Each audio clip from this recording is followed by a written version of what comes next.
eu me casasse hoje, faria uma festa de casamento? Hoje eu quero conversar com você que está namorando ou está noiva, pensa em se casar e está com essa dúvida. Fica até o final e vou falar sobre por que não fazer uma festa, por que fazer sim uma festa, a minha experiência com a minha festa de casamento e se eu me casasse hoje, se eu ainda faria a festa. Então fica até o final, mas antes eu quero convidar você que ainda não se inscreveu no meu canal, se inscreva, ative o sininho para que você possa receber conteúdos como este em primeira mão. Se você está aí no início da jornada do casamento, então fique aqui comigo até o final para que você possa aí tomar as melhores decisões. Antes de mais nada, eu quero deixar claro que eu não acho certo ou errado fazer uma festa de casamento. Muita gente hoje na internet, até aqui mesmo no YouTube, critica noivos que fazem a festa de casamento, mas a verdade é que cada experiência é única, cada pessoa tem uma realidade financeira e isso precisa ser levado em conta. O que eu vou trazer aqui são alguns pontos que eu considero mais importantes antes de tomar a decisão, mas cabe a você tomar a decisão e ficar satisfeita com ela. Meu intuito com esse vídeo é te ajudar a tomar a melhor decisão, a que faz mais sentido para você. Vou começar falando sobre o porquê não fazer uma festa de casamento. Muita gente, principalmente influenciadores da área de finanças, aconselha a não fazer uma festa de casamento porque o casal ali ainda está começando a construir patrimônio, que eu já falei aqui no canal sobre isso. A maioria dos casais vai morar juntos fora dos imóveis dos pais, por exemplo, e aí precisa aí dar uma entrada no aluguel e ainda mais dar a entrada no primeiro imóvel. Muitos falam que é melhor não gastar o dinheiro do casamento para poder investir em bens imóveis. Outra questão também que eu considero importante é a reserva de emergência. Principalmente casais jovens, casais que estão começando a vida juntos, precisa ter uma reserva. Por quê? Um pode perder o emprego, o outro pode perder a empresa, e aí precisarem da reserva para manter as despesas fixas, que são inerentes de quem vai morar junto. Então, ter uma reserva de emergência é um dos motivos para que muitos influenciadores financeiros e muitos consultores financeiros alegam que melhor seria que esse dinheiro da festa fosse aplicado numa reserva de emergência. A outra questão também é a questão da mudança e das mobílias. Então, além de você ter que ter uma casa para morar, vai precisar de móveis. Muita gente hoje não ganha os móveis no casamento. Guarda-roupa, mesa, rack, cama. Então, tudo isso também acaba, muitas das vezes, entrando na conta do casal. Se caso o casal ainda não tem esses imóveis, esse dinheiro da festa poderia ser destinado a esses objetos importantes ali para montar a casa. Também tem a questão das dívidas, principalmente casais que, por exemplo, se formaram recentemente, não têm muito dinheiro para começar a vida juntos, acaba recorrendo às dívidas para fazer a festa dos sonhos, para comprar o vestido dos sonhos, o salão dos sonhos. E muitas das vezes essas dívidas do casamento podem durar anos. E olha, eu conheço pessoas que já passaram por isso e não foi nada agradável. Pessoas que se preocuparam demais em agradar a família, em agradar aos outros, fazer uma festa para pessoas que depois, no momento de crise do casal, não estavam ali para apoiar. Então, infelizmente, isso também pode acontecer, é um risco de pessoas que não têm o dinheiro para fazer a festa, para pagar os custos e acabarem entrando na dívida. Ou até têm o dinheiro para pagar a festa, mas depois tem a lua de mel, tem os primeiros meses de aluguel, tem as outras coisas e acaba recorrendo a dívidas para arcar com esses custos que vieram depois da festa. E um motivo também muito forte, muito comentado na internet, é porque a festa de casamento normalmente dura um dia ou uma noite e é um orçamento ali muito concentrado em um único dia, uma única noite. Passa a experiência, né? E aí pronto, ficou ali todas as outras responsabilidades para o casal começar a vida dois, começar ali a adequar as rotinas, e isso pode ser uma fonte de estresse. Muita gente argumenta que é um único dia e que um único dia gastar tanto dinheiro, 30 mil reais, 40 mil reais, 50 mil reais. Eu conheço pessoas, gente, que já gastaram 500 mil reais com festa, até mais, com festa de casamento, e foi um único dia. E depois acabou, o casal teve ali seus problemas, muitas pessoas que estavam na festa não estiveram ali para ajudar também o casal, e pronto, acabou a noite e a vida continua a rotina, onde o dinheiro se faria necessário. Então são os principais motivos que eu enxergo para não fazer uma festa de casamento. Agora, Jéssica, você está falando isso, mas você não sabe do meu sonho. Eu estou guardando dinheiro, eu estou me dedicando, eu faço coisas para poder me casar, eu vendo alguma coisa. Então, agora eu vou falar sobre por que fazer uma festa de casamento. Primeiro, porque é um dia único. Do mesmo jeito que eu falei, é só um dia, quem argumenta que não, mas é um dia único, onde você constrói memórias, onde vocês vão celebrar a união de vocês. Só vocês conhecem a história de vocês, vocês sabem quanto custou estar neste dia, chegar neste momento. É um momento único. Muitos outros dias virão, vocês vão ter outros dias para celebrar também, mas vocês sabem que depois que vocês falaram sim, não vai ter como voltar e resgatar aquele momento que vocês falaram sim. Então, é um momento único. Um outro motivo para fazer uma festa de casamento é que dentro desse dia único vão estar pessoas que você ama, que você gosta, pessoas que você se importa. E essas pessoas, talvez, elas não estarão com vocês em outras datas importantes, emocionalmente falando, principalmente, datas importantes para vocês, talvez elas não estejam. Essa é a verdade. Não sei se talvez um avô, uma avó, um amigo, uma amiga que mora muito longe ou que está indo para longe e talvez ali aquela pessoa é tão importante para você e você fazer uma festa, celebrar o início do seu casamento com essa pessoa é importante para você. Vocês estão construindo memórias, guardando momentos juntos, juntas. Ter a questão das memórias afetivas com pessoas que você ama faz toda a diferença. E às vezes, nos momentos difíceis, nos momentos ali em que vocês estiverem atravessando as dificuldades da saúde, da falta de dinheiro, das dificuldades ali da vida com os filhos, ou até em casal mesmo, né? Então, quando vocês estiverem naqueles momentos difíceis, esse dia, essas palavras que vocês disseram naquele dia, os abraços que vocês sentiram, são memórias que vão dar força para vocês continuarem. São as experiências que fazem parte da vida. Então, muitos argumentam que sim, vale a pena fazer a festa de casamento, porque são memórias e são experiências únicas. A vida é hoje, a vida é agora, nós devemos celebrar a vida, e a festa de casamento também representa a celebração da vida, a celebração da união de duas pessoas que se amam. O casamento é a celebração do amor, e muitos gostam de sim festejar, comer, dançar, abraçar pessoas. Então sim, há um motivo muito forte para sim fazer uma festa de casamento. Agora eu vou falar sobre a minha experiência com a minha festa de casamento. Olha, a minha festa de casamento foi lá no começo de 2013. Eu era recém-formada, tinha pouco dinheiro guardado e eu me apaixonei, né, pelo meu marido. Nós namoramos, foi algo assim, nós demoramos ali a aceitar o namoro, que a gente estava se gostando, mas quando a gente ficou junto, a gente falou, não, é isso mesmo, a gente vai se casar.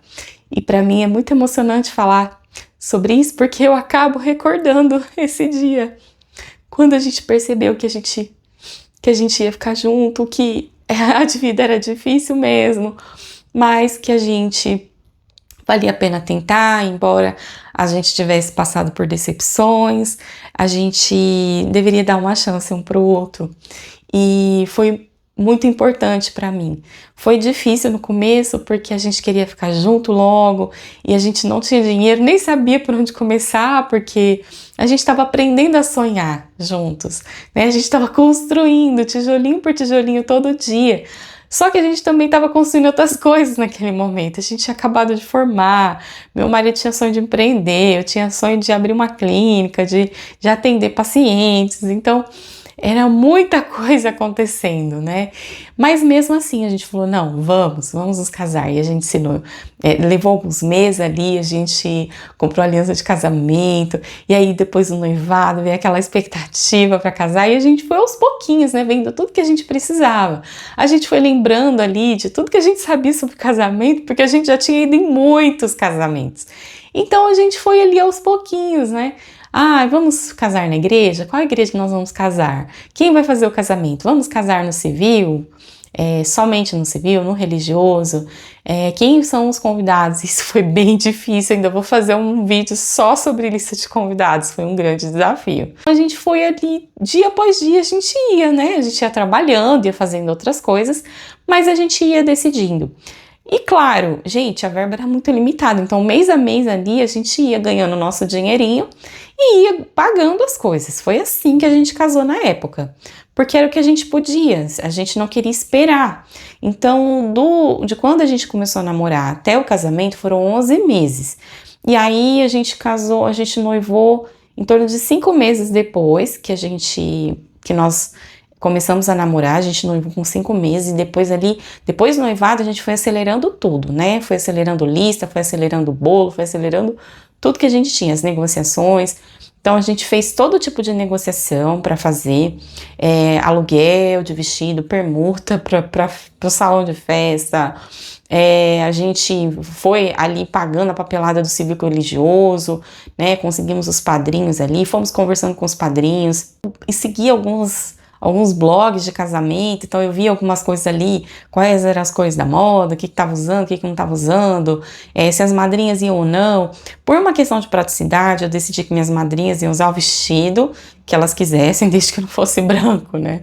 Então ali eu deixei as minhas madrinhas livres, porque eu não tinha muito esse apego à data, né? Como outras noivas têm, essa questão de combinar, de ter aquele casamento estilo norte-americano, que todas as madrinhas vestem a mesma cor de roupa. Não, eu não tive isso. Eu fiz a festa, fiz o casamento cívico-religioso no mesmo local, a gente resolveu toda a questão do cartório, depois nós casamos na igreja, tivemos a cerimônia e depois a festa de casamento.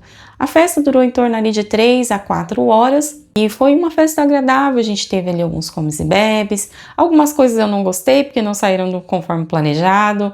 Eu falo um pouquinho sobre isso, que foi a questão do buffet, mas eu vou falar para um outro vídeo, porque esse vídeo já tá ficando super longo. Agora eu vou falar sobre se eu faria hoje, se eu fosse me casar hoje, se eu faria ou não faria festa. Na época, a gente calculou meio que por cima, a gente não fez assim uma planilha certinho, exata, de quanto a gente gastaria. A gente foi fazendo à medida que tinha dinheiro, a gente ia negociando ali mês a mês, quase que dia a dia, tudo que a gente ia comprar. Muita coisa a gente pagou à vista. Então, aliança de casamento a gente pagou à vista, algumas coisinhas a gente parcelou no máximo 2 vezes. Então, quando a gente terminou o casamento, nós não tínhamos dívidas com relação ao casamento, nem a festa, nem a cartório, nem a nada. Isso foi a minha maior tranquilidade. Inclusive a lua de mel ali, tudo certinho. Quando a gente começou a morar juntos, já estava tudo acertado. Na época, então, a gente gastou em torno de 13 mil reais. A gente quitou todas as dívidas do casamento com um orçamento aproximado de 13 mil reais. 2012, 2013, não era muito dinheiro, tá? Não era muita grana, não. Na época mesmo, eu tinha colegas que tinham feito um casamento gastado bem mais do que isso, 20 mil, 100 mil. Nossa, valores astronômicos. Era o que a gente podia na época, né, gente? Se eu fosse fazer a festa hoje, principalmente sabendo o que eu sei sobre finanças, sobre a questão de investimentos, sobre a questão de reserva de emergência, talvez eu faria somente a parte da igreja e do cartório, não faria a festa, tá? Ou se eu fosse fazer a festa de casamento, eu demoraria um pouquinho mais para casar. Ou eu faria a festa do casamento em uma churrascaria, em um restaurante. Então, hoje, eu não faria no mesmo formato que eu fiz a festa. Se eu tivesse feito, por exemplo, numa churrascaria, num restaurante, o gasto com alimentação, que foi o maior gasto da festa, eu não teria. Talvez, se eu falasse para os convidados, olha, a festa vai ser numa churrascaria, talvez eles fossem apenas na igreja e não iriam na celebração. Talvez eles fossem na igreja e fossem sim para o restaurante, já sabendo que eles iriam ter esse custo, mas com antecedência eles se planejariam para estar lá. O buffet foi sim o que pesou demais no orçamento. Nós até fizemos uma negociação ali para deixar o cardápio o mais simples possível, porém, eu teria investido mais, por exemplo, nos docinhos, que era uma coisa que eu queria ter colocado a mais, e investiria menos na parte de comida ali, deixaria para os convidados essa opção. Então, hoje sim, eu faria a festa de casamento, porém, eu faria num restaurante, onde as pessoas teriam opção de pagar, porque assim eu teria mais dinheiro em caixa para pagar ali os primeiros meses de aluguel, as primeiras despesas. Então, sim, gente, depois que a gente passa pela experiência, a gente começa a rever muita coisa. É normal. Isso eu quero deixar de conselho final para você, noiva, para você, noivo, ou para você que está namorando e está pensando em se casar. Mesmo que você opte por fazer só a cerimônia no civil, se você procurar na internet, você vai ver que as pessoas ainda vão falar: olha, não saiu como eu queria, ou gostaria de ter feito outras coisas. Sempre vai ter aquela experiência que você vai falar assim: nossa, faria diferente, faria melhor. Que foi o meu caso. Eu faria diferente a festa, faria com um orçamento diferente e com um olhar diferente. Como a gente não sabe tudo, a gente faz aquilo que a gente acha que é melhor. Então eu quero tranquilizar você. Se você está pensando em sim fazer a festa, mesmo que muitas pessoas critiquem, falem que você poderia usar o dinheiro para investir em outra coisa, mas tem um significado para você, vai atrás, vai à luta, sabe? Seja criativa. Eu usei muito da minha criatividade quando eu casei. Eu comprei coisas usadas, eu aluguei vestido, teve coisinhas ali, lembrancinhas que eu fiz. Então teve coisas que, por eu não ter um orçamento muito grande, eu mesmo corri atrás. E as coisas foram acontecendo. Então não se preocupe com as críticas, se preocupe com aquilo que faz sentido para você. E também pense o seguinte: vocês, principalmente casais jovens, né, casais aí que estão aí nos seus 20, 30 anos de idade, vocês têm uma vida toda pela frente para construir patrimônio. Não pensem só na construção do patrimônio, pensem no que é importante para vocês. Mas talvez você veja esse vídeo e pense: não, a gente pensou aqui e realmente talvez não faça tanto sentido assim fazer uma festa, a gente faz só na igreja, a gente faz só no civil, e a festa a gente faz numa churrascaria, num restaurante também, uma comemoração, ou faz ali um almoço de família na casa lá da minha mãe, ou no sítio, ou numa chácara, faz só pra gente mesmo, e tá tudo bem, a gente não se importa com fazer grandes coisas. Tudo bem, o importante é você estar em paz com a sua decisão. E por falar em paz, eu criei 2 ferramentas aí muito úteis para vocês que estão aí começando a vida 2, que estão começando a fazer os planos para ficarem juntos.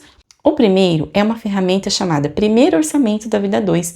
É um checklist gratuito. Várias questões que eu falei aqui estão nesse checklist. Então você pode baixar, imprime, dá uma olhada ponto a ponto ali. Eu mesmo fiz a curadoria. Muita gente usa IA hoje, né, para fazer ferramentas. Eu usei IA, sim, mas quem fez a curadoria fui eu, com base na minha experiência. Então você baixa, você analisa ali, pensa com carinho cada item ali, para que você possa conversar com o seu parceiro, com a sua parceira, para que vocês dois possam ver se vão fazer a festa de casamento ou não, ou como vocês vão fazer a festa, né? Sejam criativos. E também uma outra ferramenta para você que já se casou e está aí precisando alinhar as conversas, estão com dificuldades de comunicação e estão precisando alinhar. Eu criei um devocional chamado Paz Financeira no Lar. É um devocional baseado em provérbios, onde eu falo ali durante 9 dias, 9 princípios ali que eu extraí do livro de provérbios, e ali você vai junto meditar comigo ponto a ponto de princípios financeiros ali que eu extraí de provérbios, para que você possa refletir dia a dia, vão ser 9 dias ali, e tem também um bônus ali com mais 30 dias ali, de 30 passos, para você conseguir equilíbrio mental e também um incentivo espiritual para você que tem a fé cristã, que quer ter esse momento de reflexão e que você possa ali ter um ambiente na sua casa propício para conversas pacíficas, para que vocês possam tomar decisões juntos, que sejam melhor para vocês, que possa fortalecer o relacionamento de vocês. Vou deixar os links aqui na descrição desse vídeo. Se você gostou, já lembra de deixar o seu like e também responda nos comentários. Você já decidiu se vai fazer ou não a festa do casamento? O que está pesando mais na decisão? Comenta aqui abaixo. E também compartilha se você conhece alguém que está noiva ou que está noivo e está aí com dúvidas, que quer ouvir aí um conselho de alguém que já passou pela experiência, né? Compartilhe esse vídeo. Lembre-se, se inscreva no canal, ative o sininho. Aqui eu falo sobre finanças, mas eu falo também sobre relacionamento e assim eu quero ajudar vocês a ter um casamento, um relacionamento mais forte, com decisões inteligentes. Muito obrigada, até o próximo vídeo.